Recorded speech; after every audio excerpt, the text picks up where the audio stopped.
Pemirsa, Kemenak ini membantah adanya praktek jual beli kuota jemaah haji dalam penyelenggaraan ibadah haji. Bantahan ini terkait dengan adanya dugaan gratifikasi di balik pengalihan 10.000 kuota haji ke Haji Plus. Dirjen Perjalanan Haji dan Umroh Kemenak, Hilman Latif, menyatakan kuota haji khusus yang diambil dari kuota tambahan adalah ketentuan dari pemerintah Arab Saudi. Hilman juga menegaskan, Kemenak hanya mengurusi misi haji Indonesia yang berada dalam sistem yang dapat diakses Kemenak. Sementara untuk haji khusus, perusahaan terkait menggunakan sistem yang berbeda dan saat ini sudah tidak bisa langsung diakses oleh perusahaan, melainkan melalui user yang dibuatkan oleh Kementerian Haji dan Umroh Arab Saudi.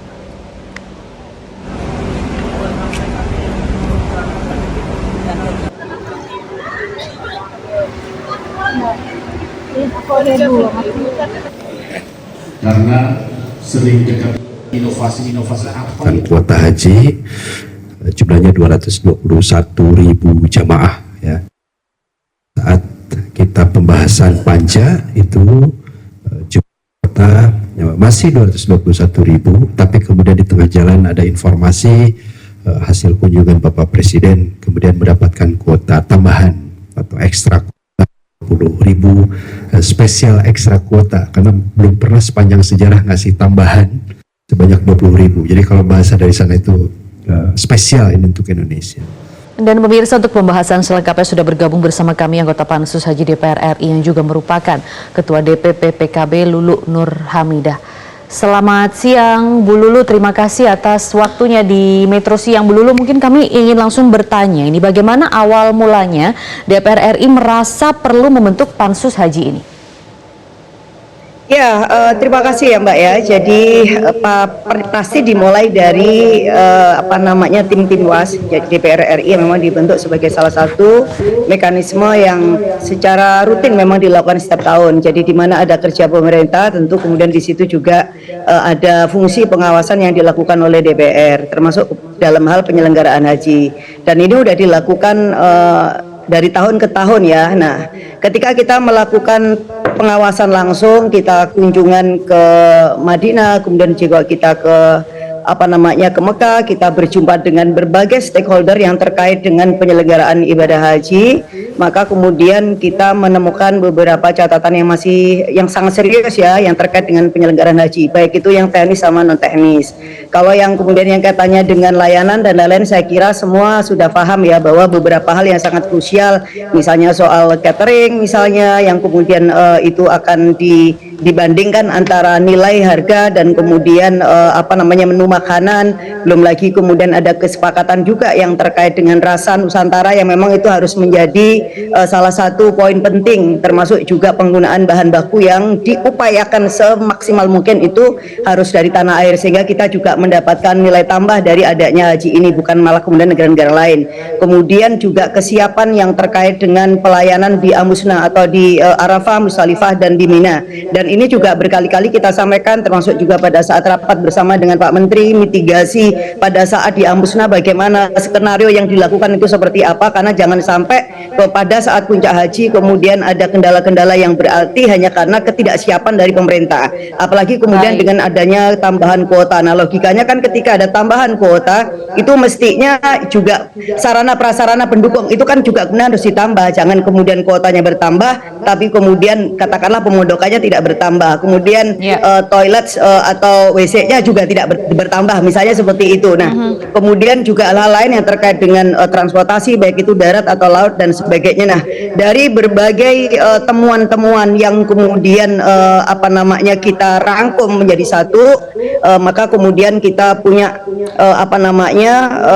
pikiran, oh ini nggak bisa ternyata diselesaikan dengan panja. Karena apa? Karena ini ada isu-isu lain yang kemudian mengiringin ya dari temuan-temuan kita itu, termasuk yang sangat penting dan sangat mendesak itu yang terkait dengan soal kuota haji reguler yang menjadi ke haji plus gitu. Jadi ada tambahan 20.000 kuota ini yang kemudian tidak serta-merta diikutin dengan kesepakatan bersama dengan Kementerian Agama, padahal itu sudah ditandatangani bersama dan itu juga sudah melahirkan kepres. Nah, ini yang kemudian pada saat kita kita rapat bersama dengan Menteri Agama ya. Jadi bukan setelah kita pulang, pada saat kita rapat dengan Menteri Agama di Tanah Suci yang waktu itu juga dipimpin oleh Wakil Ketua DPR yaitu Bapak Ludwig. Di situ sudah diambil kesimpulan ini akan ditindaklanjutin dengan pansus karena memang Kementerian Agama belum bisa memberikan jawaban yang terkait dengan kenapa kok ada pengalihan kuota yang sebegitu besarnya yang seharusnya ini menjadi haknya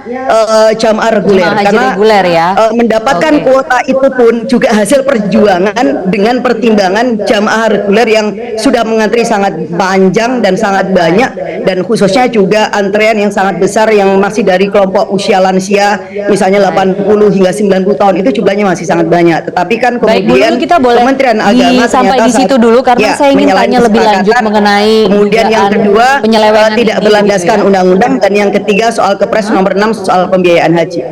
Oke, kita mungkin akan gali lebih lanjut mengenai dugaan adanya penyelewengan atau indikasi jual beli kuota begitu yang menguntungkan pihak-pihak tertentu yang seharusnya itu diperoleh oleh jemaah haji reguler. Nah, dari hasil penyelidikan lapangan yang dilakukan selama ini dari DPR itu temuannya sejauh apa? Bukti-bukti kuat ke sana tuh sejauh apa sampai memang merasa bahwasannya memang oh iya sepertinya memang ada indikasi penyelewengan kuota jemaah haji 2024.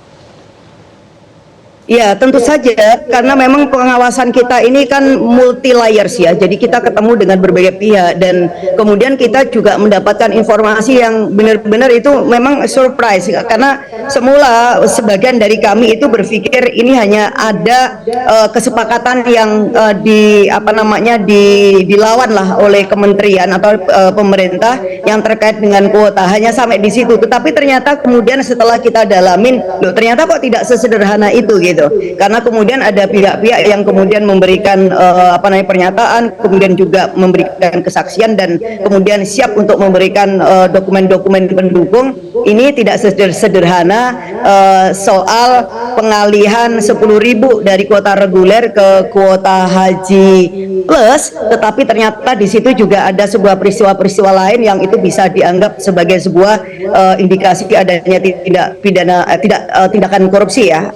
Apakah itu konteksnya gratifikasi kayak misalkan ataukah itu memang hal lain yang pasti itu ranah yang menurut saya ini agak sangat-sangat sensitif, tetapi ini juga memang harus menjadi selubung yang memang kemudian harus dibuka dan tentu harus didalamin dan itu ruang yang tepat bagi kami ya ternyata ya memang pansus ini. Jadi pansus itu yang semula tidak berpikir tentang adanya indikasi adanya korupsi, tetapi kemudian di dalam perjalanan kami pihak-pihak yang terkait langsung bahkan dengan penyelenggaraan haji plus mereka mengatakan kita niat untuk benahin bareng-bareng, kita pun juga ingin punya panggilan merah putih. Jadi mereka akhirnya kami siap untuk kemudian memberikan kesaksian dan beberapa sebuah informasi yang awalan itu sudah dijelaskan, kemudian juga semacam urutan-urutan lah apa yang kemudian mereka harus keluarkan untuk bisa mendapatkan penunjukan haji plus itu. Dan ini saya kira sangat mudah ya untuk bisa dicerna oleh masyarakat awam. Kalau ada haji reguler kemudian menjadi haji plus ya tentu pasti akan ada pihak yang diuntungkan karena apa ya? Karena ada selisih harga ya dan biaya yang sangat besar yang bisa diterima oleh baik itu pihak travel atau pihak-pihak lain yang mungkin memberikan penunjukan kepada biro-biro travel haji umroh ini gitu. Iya, Bu Lulu, tapi cukupkah waktu bagi Pansus Haji DPR RI ini mengingat ini sudah mendekati masa reses, kemudian juga sebentar lagi tidak lama setelah kembali ke DPR juga akan ada pelantikan anggota DPR baru juga begitu?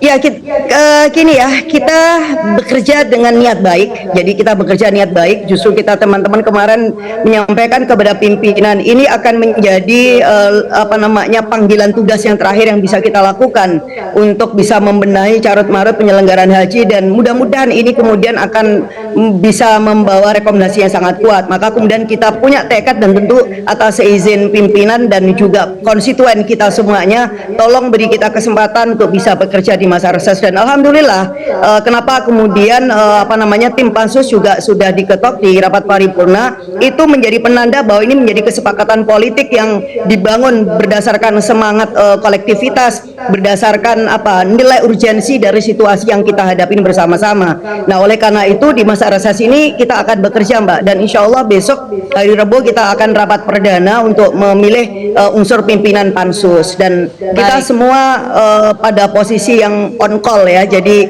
kita siap 24 jam untuk bekerja, dan kita mudah-mudahan waktunya sih kekejar. Jadi paling lama di bulan September setidaknya kerja pansus ini sudah bisa kita selesaikan. Entah misalnya dirasa kok nanti itu kurang, itu bisa dilanjutkan oleh periode yang akan datang. Tetapi kerja pansus ini akan kita tuntaskan sampai pada hasil rekomendasi yang sangat kuat, dan tentu juga sikap yang harus kita nyatakan secara terbuka terkait dengan teman-teman yang kita himpun gitu. Baik, Bu Lulu, berkaitan dengan hal ini, jadi ada pula yang beranggapan bahwa pansus yang dibentuk di tengah masa reses dan purna tugas DPR RI periode ini dimaksudkan ingin menjegal lawan politik pihak-pihak tertentu. Tanggapan Anda? Ya, kalau pansus itu tidak dibentuk di masa reses, jadi di masa sidang biasa seperti kemarin, dan pembentukannya itu sebelum reses. Hanya kita punya semangat di masa reses itu akan kita gunakan untuk bekerja, dan itu hal yang sangat biasa. Jadi di DPR kok jangankan pansus, untuk rapat-rapat yang lain kalau misalkan dirasa itu sangat penting, balik misalnya ada hal yang penting yang mendesak gitu, dan itu bisa dilakukan di masa reses itu untuk rapat, dan itu tentu karena persetujuan dari pimpinan DPR ya. Jadi kita nggak ngawur lah dari sisi mekanisme dan prosedur itu. Nah, lagi-lagi bahwa ini semua kan untuk kepentingan rakyat, ini semua juga untuk kepentingan bangsa Indonesia. Masa sih kita ini nggak punya peta jalan penyelenggaraan haji sebagai pengirim haji terbesar di dunia, 241.000 loh, dan ada kemungkinan misalkan di tahun-tahun depan juga akan penambahan, misalnya kalau kita benar-benar well management dan tidak ada isu korupsi misalnya, maka ada cukup kemungkinan dengan diplomasi presiden yang baru misalnya lalu akan ditambah lagi. Tetapi kalau kita tidak membenahi situasi baik hulu sama hilir yang terkait dengan penyelenggaraan haji, maka yang akan menjadi korban tentu ya para jamaah-jamaah kita, kasihan gitu. Tentu ukurannya itu bukan soal berapa banyak jumlah yang meninggal dunia, mohon maaf gitu. Kita nggak bisa hitung berdasarkan perbandingan yang dulu sekian ratus, nggak bisa. Satu nyawa saya bilang itu sebenarnya udah sangat banyak sekali ya kan, dan kita nggak bisa compare, kalau sekarang cuman nggak nyampe 500, dulu lebih 700, ya nggak bisa. Saya bilang sekali lagi, satu nyawa itu sangat banyak, karena itu adalah fungsi negara untuk melindungi warga negara kita gitu. Nah, apalagi kalau kemudian nyata-nyata ada isu rente yang kemudian mengiringin penyelenggaraan haji ini. Kita janganlah sekali-kali berada lagi di ruang gelap yang ini pasti akan sangat menyakitkan banyak pihak, karena orang menunggu jamaah haji itu puluhan tahun, Mbak. Sekarang itu udah sampai 40 tahun, dan banyak orang itu yang menabung dari rupiah demi rupiah. Tidak semua orang itu kaya yang kemudian bisa beli kuota haji plus sesaat ketika dia dikasih kesempatan ya. Dan ini yang kemudian harus kita bela gitu loh, yang harus kita bela, yang kita perjuangkan. Jadi I don't care dengan isu tentang politiknya itu. DPR memang lembaga politik. DPR ini memang lembaga politiknya memungkinkan undang-undang itu dibikin, kebijakan itu dikoreksi. Nah, inilah fungsi kita di mana kita kemudian melakukan pengawasan untuk apa? Ya untuk memastikan ada nggak kemudian undang-undang itu yang dilanggar oleh pemerintah. Dalam hal ini ya tentu unsur pemerintah yang terkait dengan penyelenggaraan haji. Kalau misal Amirul Hajnya itu adalah tanggung jawab Kementerian Agama, ya tentu salah satu stakeholder utamanya ya di sana. Tetapi kan saya bilang ini kita bicara tentang ekosistem. Terus kemudian yang kedua yang terkait dengan kebijakan yang akan mempengaruhi begitu banyak orang, itu kan yang kemudian diselidikin oleh pansus. Nah, kebijakannya apa? Ya salah satunya ternyata pengalihan kuota. Pengalihan kuota dari yang 8% menjadi 50%, yang tambahan kuota itu angka yang sangat besar loh. Angka yang sangat besar. Kalau seandainya 8.400, jadi gini, kuota tambahan itu ada 20.000, kuota tambahan itu ada 20.000 berdasarkan kesepakatan di DPR dan juga undang-undang, dan kemudian Kepres nomor 6 2024 tentang pembiayaan penyelenggaraan haji yang berdasarkan asumsi bahwa kuota haji plus itu tidak lebih dari 8%, maka sebenarnya kita akan bisa menolong mengurangi kesenjangan itu cukup lumayan.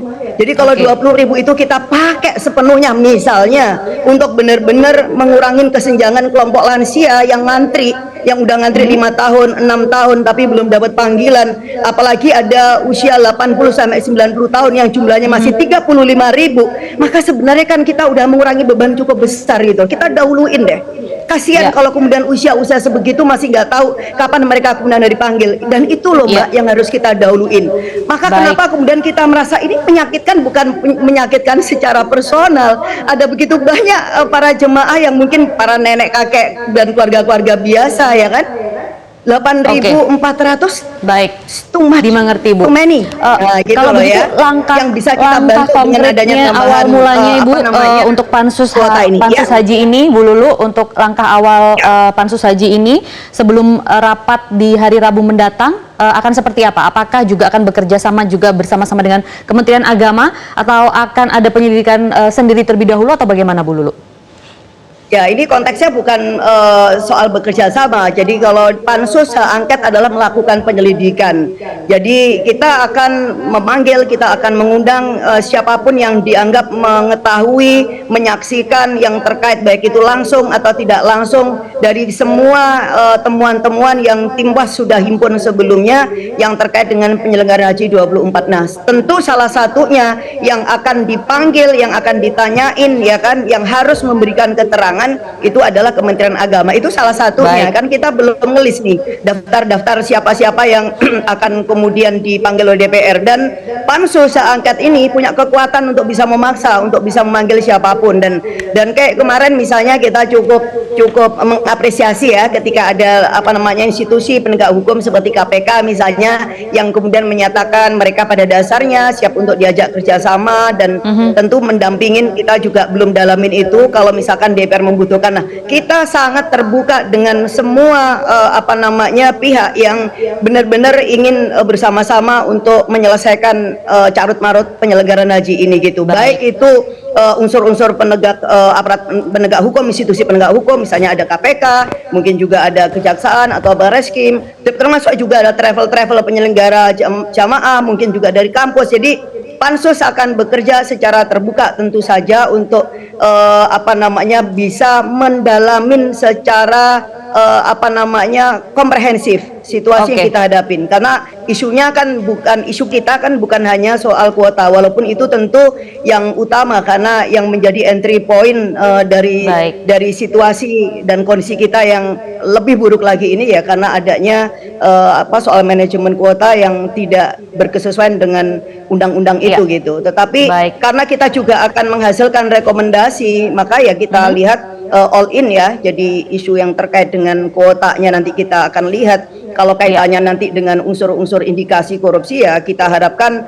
institusi negara yang lain juga akan ambil sikap sesuai dengan tupoksinya kan begitu, karena DPR kan bukan lembaga penegak hukum, tetapi secara politik kita kemudian bisa memberikan penguatan apa yang terjadi sesungguhnya dari kerja-kerja pemerintah dalam hal penyelenggaraan ibadah haji ini. Kita nantikan perkembangannya. Bu Lulu Nur Hamidah, anggota Pansus Haji DPR RI, terima kasih atas perspektif dan juga keterangannya di Metro Siang. Jelajahi cara baru mendapatkan informasi. Download Metro TV Extend sekarang.